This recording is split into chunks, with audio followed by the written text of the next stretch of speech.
ከምርጫ ጉዳዮች ጋር የተገናኙ ሀሳቦችን እያነሳሳን እንቆያለን። ዜጎች የሀገር ባለቤት መሆናቸውን በተግባር ከሚያረጋግጡባቸው መንገዶች አንዱ ምርጫ እንደሆነ ይታወቃል።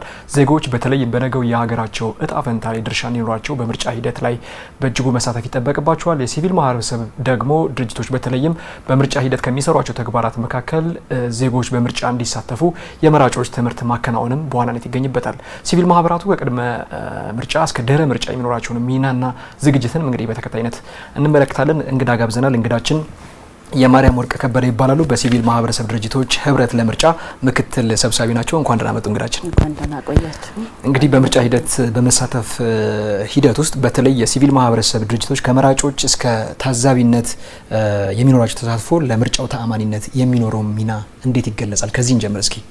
እሺ፣ አመሰግናለሁ። እንግዲህ ምርጫ ለዜጎች መብታቸውን ኤክሰርሳይዝ የሚያደርጉበት ትልቅ እድል ነው፣ እጣ ፈንታም ነው። ስለዚህ በዚህ ላይ ዜጎች መብታቸውን ኤክሰርሳይዝ እንዲያደርጉ ደግሞ የሲቪል ማህበረሰብ ድርጅቶች ለዲሞክራሲው የጀርባ አጥንት እንደመሆናችን መጠን ህብረት ለምርጫ በስፋት በአሁን ሰዓት ዜጎች በሰባተኛው ሀገር አቀፍ ምርጫ ላይ እንዲሳተፉ ድምጽ እንዲሰጡ መብታቸውን ራሳቸው መወሰን የሚችሉበትን ይህን እድል እንዳያሳልፉ ከፍተኛ የሆነ ቅስቀሳ እያደረግን እንገኛለን ማለት ነው። የስነ ዜጋ ትምህርትና የመራጮችን ትምህርት በስፋት እየተሰጠ ነው ያለው። እንግዲህ በዚህ በሰባተኛው ሀገር አቀፍ ምርጫን ስናስብ 3 ነገሮች ከሲቪል ማህበረሰብ ድርጅቶች ይጠበቃሉ። እነሱ ምንድናቸው? የመጀመሪያው የመራጮች ትምህርት፣ የስነ ዜጋ ትምህርት ለመራጮች ለዜጎች እንዲደርሳቸው በሚገባቸው ቋንቋ በሁሉም ክልሎች አካታች በሆነ መንገድ የመራጮችን ትምህርት በስፋት መስጠት ይጠበቅብናል ማለት ነው። ሌላው እንደገና ደግሞ የመታዘብ ስራውንም እንዲሁ የሲቪል ማህበረሰብ ድርጅቶች ነው የምንሰራው። የመታዘብ ስራው ደግሞ በህዝብ ዘንድ ተአማኒነት እንዲኖረው ምርጫው እንዲሁ በአባል ድርጅቶቻችን አማካኝነት ሰፊ የሆኑ የምልመላ ስራዎችን አድርገናል። ገለልተኛና ነጻ የሆኑ ዜጎችን በመመልመል ለታዛቢነት እያዘጋጀን እንገኛለን ማለት ነው። ስልጠናዎችን እየሰጠን ነው። ይሄንን ይመስላል ዝግጅታችን።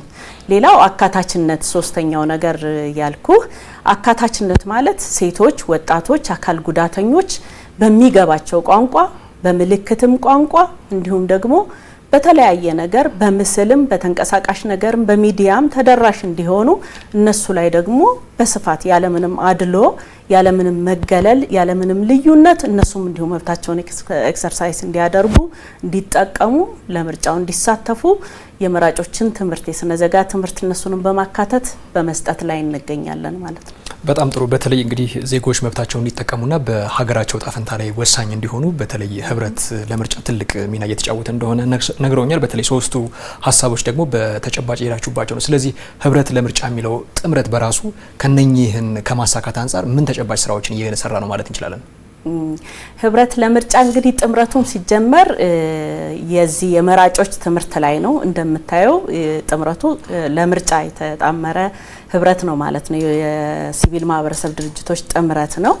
ለዚህ የሲቪል ማህበረሰብ ድርጅቶች ጥምረት ለምርጫ አሁን የጠቀስኩልህን እነዚህ ነገሮች ለማሳለጥ በአባል ድርጅቶች አማካኝነት የመጀመሪያውን ምልመላ አድርጎ በአሁን ሰዓት እንግዲህ ምርጫ 3 ሂደቶች አሉት። የመጀመሪያ ቅድመ ምርጫ እንለዋለን። ሁለተኛው ደግሞ የምርጫው ዴይ ነው።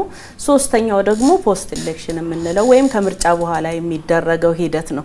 ስለዚህ በእነዚህ ሂደቶች ላይ ለረጅም ጊዜ መታዘብ ስራን የሚሰሩ ምርጫው ታማኝነት እንዲኖረው ታዛቢዎችን በስፋት ለማሰማራት እነሱን ስልጠና እየሰጠ ይገኛል ማለት ነው ህብረት ለምርጫ። በቅርቡም ይሄ የመታዘቡ ስራ ምዝገባ ከተጀመረበት ጊዜ ጀምሮ ያለውን መከታተል ስላለባቸው ስምሪቱም በዚሁ ልክ የሚሄድ ይሆናል ማለት ነው። በጣም ጥሩ። እንግዲህ በተለይ ዜጎች በምርጫው በንቃት ለመሳተፍ በዋናነት ከሚያስፈልጓቸው መሰረታዊ ጉዳዮች መካከል አንዱ በመራጭነት ለመሳተፍ የሚያስችላቸውን ካርድ መውሰድ ወይም ደግሞ መመዝገብ ይጠበቅባቸዋል። ስለዚህ ህብረቱ ምንድነው የሚያስተላልፈው መልእክት ዜጎች መብታቸውን ሊጠቀሙ? በጣም አመሰግናለሁ።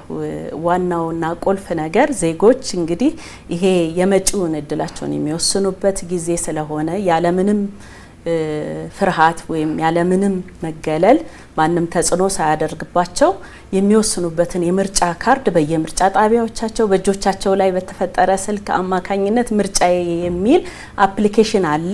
እነዚህ ቦታዎች አክሰስ የሚደረጉባቸው ቦታዎች ተለይተዋል። በእነዛ ቦታዎች ላይ የሚኖሩ ዜጎች ደግሞ ይህንን አፕሊኬሽን በመጠቀም ቤታቸው ሆነው የመመዝገብና የመራጮችን ለምርጫ የሚያስችላቸውን ካርድ በእጆቻቸው ላይ ማግኘት የሚችሉበት እድል አለ።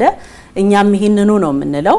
ለመምረጥ ሁሉም ዜጋ 18 ዓመት የሞላቸው ወጣቶች፣ የመጀመሪያ መራጮች፣ መርጬ አላውቅም ከዚህ በፊት የሚሉ መራጮች ሁሉ አሁን ለመምረጥ ዝግጁ እንዲያደርጋቸው የደግሞ መጀመሪያ እድል ነው። በጣም በደስታ የሀገራቸውን ጸፈንታ ለመወሰን የመጀመሪያ እድላቸው ስለሆነ ያንን ያለምንም ስጋት እንዲጀምሩ አሁን ተጀምሯል ኦሬዲ ምዝገባ። የምርጫ ጣቢያዎች ላይ ደግሞ ባሉ በምርጫ አስፈጻሚዎች አማካኝነት የሚያገኙትን እርዳታ ሰፖርት ተጠቅመው እንዲሁ መራጮችም አቅመ ደካሞችም በሰዎች እየታገዙ ሄደው የምርጫ ካርዳቸውን እንዲወስዱና ምርጫቸውን ደግሞ የሚፈልጉትን መምረጥ የሚችሉበትን እድል ሳያሳልፉ መጠቀም እንዲችሉ እኛ ይሄንኑ ነው አድቮኬት የምናደርገው፣ ይሄንኑ ነው የምንቀሰቅሰው። ይህንን አደራ እንላለን እንደ ሲቪል ማህበረሰብ ድርጅቶች። እሺ፣ የማርያም ወርቅ ከበደ በሲቪል ማህበረሰብ ድርጅቶች ህብረት ለምርጫ ምክትል ሰብሳቢ እዚህ ስቱዲዮአችን ድረስ ተገኝተው ላደረሱን መረጃ እናመሰግናለን።